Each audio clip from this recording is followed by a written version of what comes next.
Hey guys, so for breakfast today we're actually going to be making next level apple oats. That's what I call them because I invented or discovered, I'm not sure if anybody's ever done this before, but the other day I bought this tea at Safeway and I was drinking it and I'm like, this reminds me so much of this like delicious oatmeal that I used to have. So I thought, why don't I just take my boiling water and put a tea bag in it and then cook my oats in it, and it is delicious. So here I have my tea bag and I'm just gonna pour this cup of boiling water over top and I'm just gonna let this sit.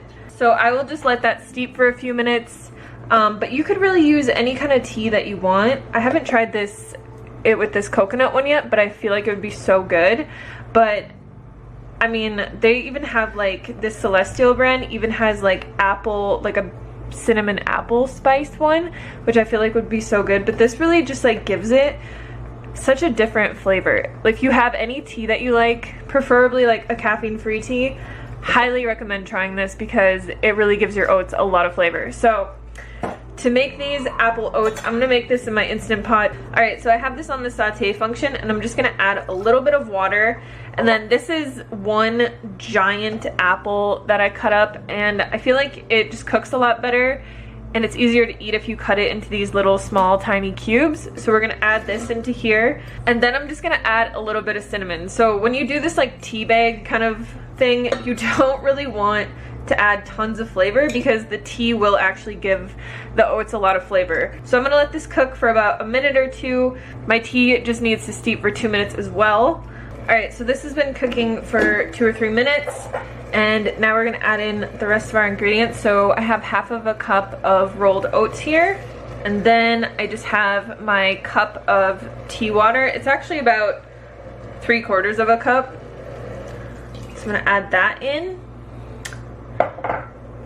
And then I'm just gonna cook this until the oats get nice and thick and the apples are all cooked. So usually this takes about 5 to 7 minutes. Alright, so our oats are done. You can see how thick they are. I like to cook them until they're really thick because I just don't really like runny oats. Alright, so now we can put this into a bowl. And you guys, this is really low in calorie density. So like for the apple, it's 100 calories, I'm guessing. And then the oats are like 150. And this makes a pretty big portion, if you can tell. So we're gonna add some stuff to this. I really like to add soy milk just because it gives it like this nice creamy flavor. Some of that in there. You could also add like coconut yogurt or any kind of plant yogurt to this. And then I'm also going to add maple syrup, but if you want, you could also just add like stevia, or you could even add some chopped dates into here when you're cooking it. I really love drizzling maple syrup on top. Then I'm going to add some raw buckwheat.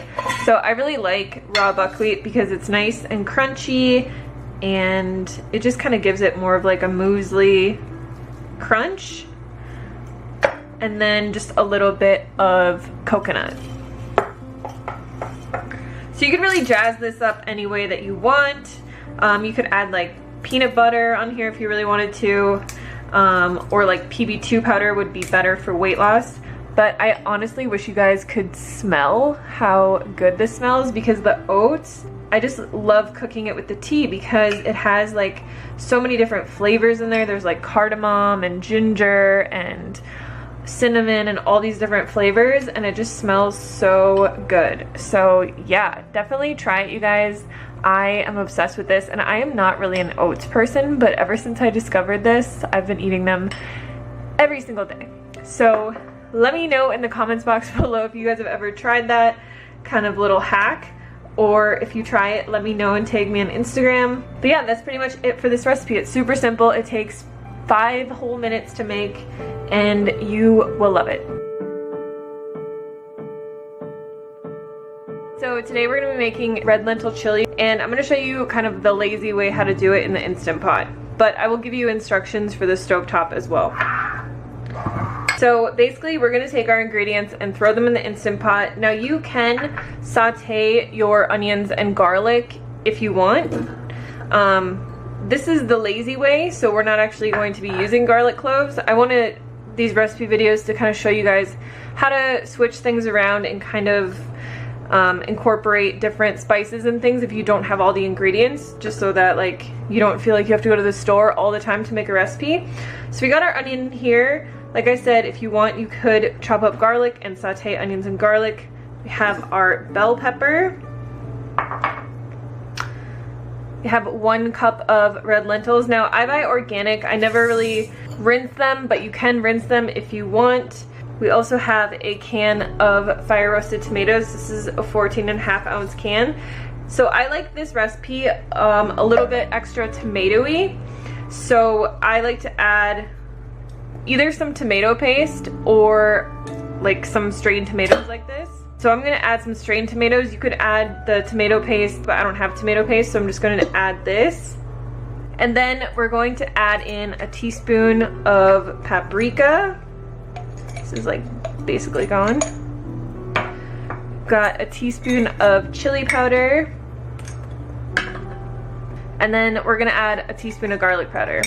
So you don't have to add this if you sauteed onions and garlic, but garlic powder is actually roasted, so it has like a different flavor than if you just sauteed like onions and garlic.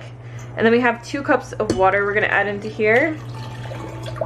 We're also going to add in 2 tablespoons of maple syrup. This just gives it kind of like a nice sweet flavor. And then we're going to add in a tablespoon of vinegar. So use whatever vinegar you have. It just gives it a nice flavor like the maple syrup does. So I've used Ume plum vinegar, I've used balsamic vinegar, I've used this apple cider vinegar. I think it all kind of tastes the same. You could also use red wine vinegar. And then I always like to add better than bouillon just because it gives it more of a like in-depth flavor, but you could skip this and you could just add salt at the end, or you could just have this totally salt-free as well. Then you just want to stir everything up really well. If you are doing this on the stovetop, you're going to want to bring this to a boil, reduce it to a simmer, cover it and cook it until the lentils are cooked. So it should take about 20 to 25 minutes. I'm going to put this on high pressure in my Instant Pot for 20 minutes and let it naturally release. And then while this is cooking, I'm going to cook some rice in my rice cooker because we're gonna eat this with rice. All right, so our chili is all done. So I like to eat this with rice, and I just steamed some kale up for my 50-50 plate here. So I'm just going to add some chili on top. And then I usually like to put hummus on top of here. I don't have any of my homemade hummus right now, so I'm gonna use this Trader Joe's eggplant hummus. If you guys ever see this at your Trader Joe's, it's actually an oil-free hummus, and it's pretty low fat. It's only 2 grams of fat for 2 tablespoons. So I'm gonna add some of this on here. If you wanted to keep this overt fat-free, obviously don't add the hummus, or you could add hummus that doesn't have tahini in it. And then I always like to add a little bit of green onion to the top. This is just how I like to eat it. And then I always add hot sauce on here as well. So it's pretty simple. You guys can jazz up your meals really easily by just adding little additions to it. This is just how I really like to eat this meal. So we're just gonna go over our base ingredients here. We have a cup of green lentils. These are an actual mix of lentils, and they're sprouted. So use whatever kind of, you know, black or green lentils that you can get. Brown lentils work too. Then we have a half a cup of red lentils here.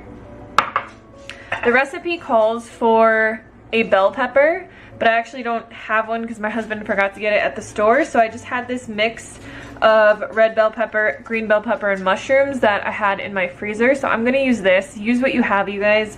A lot of these recipes are very flexible. You can kind of swap out lots of things. But mushrooms are actually really good in this recipe because it makes it very meaty.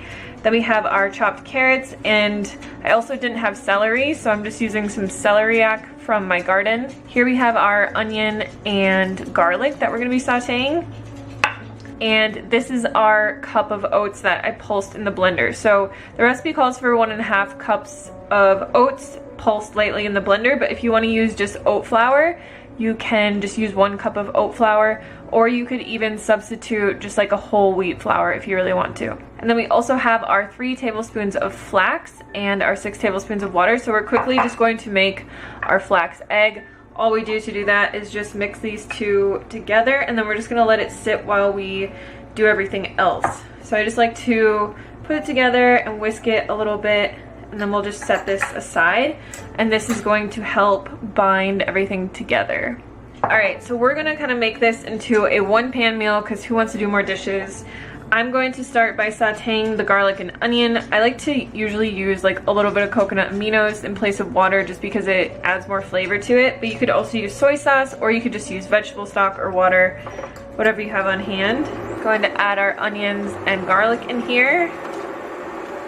We'll just let this saute for about 5 minutes or until it starts to become fragrant and smell a bit.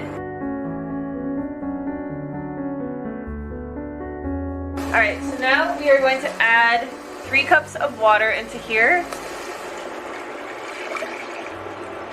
plus the rest of our vegetables and lentils here. And then we're just going to bring this to a boil, reduce the heat to a simmer, cover it, and cook it until all the lentils are nice and cooked, so it's about 30 minutes.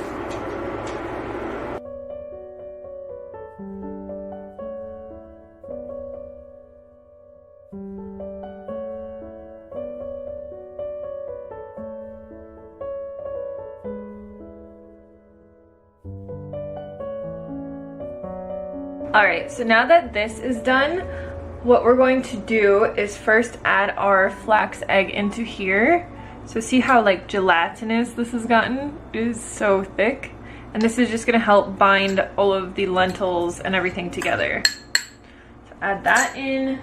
So then we're going to add in our seasonings. Here I have some thyme from my garden. If you guys ever have fresh herbs in your garden, use those over dried ones because they're so much more pungent and flavorful. And then I have Italian seasoning, fennel, onion powder, and a little bit of cayenne because we like it kind of spicy. So we'll add that in. You can leave the cayenne out if you want. The fennel is what gives it a really nice meaty kind of flavor. So if you guys want this smoky, this isn't actually in the recipe notes, but if you want, you can add a little bit of smoked paprika or some vegan Worcestershire sauce. I always say that wrong. Or you could also add in a teaspoon of liquid smoke. So I'm just gonna add in some of this vegan Worcestershire sauce, however you say it. And then the last thing that we need to add in is our oats. So just add them slowly, especially if you're using like a whole wheat flour, but this should be pretty thick at the end. And all of this is just gonna help it bind together really well. And just mix it together until you don't have any more dry spots. So this recipe, we actually didn't add any salt to it, but if you enjoy salt in your diet, you can definitely add a little bit of salt. I like to add salt at the very end of my cooking because if you add it while it's cooking, it really dissipates a lot and you get a lot of the sodium, but you don't get a lot of the flavor. So just add in a little bit of salt if you want. I would add about a teaspoon and mix it in really well. And then all we're going to do is transfer this to a loaf pan. So you just want to use a non-stick loaf pan and transfer this in here, and then we're going to bake this for 30 minutes on 350 degrees. I like to always use the convection option on my oven. So if you guys have that, use it because it helps everything cook a lot more evenly. If you don't have it, don't worry about it. It's not a big deal. We're gonna put this in here and then just really kind of like smush it into the corners and make it as even as you can. This will dehydrate a bit because we're gonna cook it uncovered, but you just want to press it all firmly together. And we're gonna cook this for 30 minutes and then we're gonna take it out after 30 minutes, put our ketchup on top, and then glaze that for another 15 minutes in the oven. And that's pretty much it.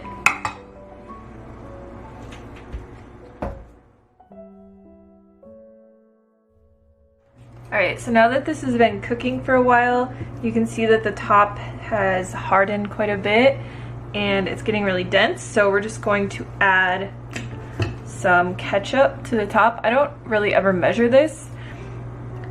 And then you'll just want to spread this out with a spatula.